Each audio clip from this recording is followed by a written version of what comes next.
بسم اللہ الرحمن الرحیم۔ آملیٹ کیسے بنائیں؟ آملیٹ کو نرم اور پھولا ہوا بنانے کے لیے آملیٹ کے امیزے میں 2 چمچ دودھ ملا دیں۔ پیاز باریک کاٹ کر ملائیں اور خوب پھینٹیں۔ آملیٹ نرم اور لذیذ بنے گا۔ ادرک دمہ کے لیے فائدہ مند ہے۔ ادرک کو گھی میں تل کر کھانا سردی اور بلغم سے ہونے والی دل کی دھڑکن اور دمہ کے لیے نہایت فائدہ مند ہے۔ شوگر کے لیے کریلے کا استعمال۔ شوگر کے لیے کریلوں کا جوس صبح نہار منہ پینا چاہیے۔ کریلوں کے بیج اپنی خوراک میں شامل کرنا بھی فائدہ مند ہے۔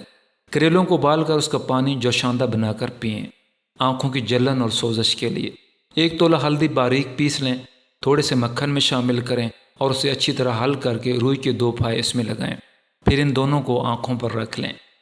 معدے کی کمزوری دور کرنے کے لیے کالی مرچ اور کالا نمک 20 گرام، خشک پودینہ 30 گرام، نوشادر 20 گرام۔ تمام اجزاء کا صفوف بنا لیں۔ صبح شام 1/4 چمچ کھانے کے 10 منٹ بعد پانی کے ساتھ کھائیں۔ 2 ہفتوں کے استعمال سے معدے کے تمام مسائل حل ہو جائیں گے۔ گلے کی خرابی۔ اگر گلے کی خرابی میں آواز بیٹھ جائے تو ادرک میں تھوڑا سا نمک لگا کر کھائیں، آواز کھل جائے گی۔ لیموں سے جگر کی حفاظت کیسے کریں؟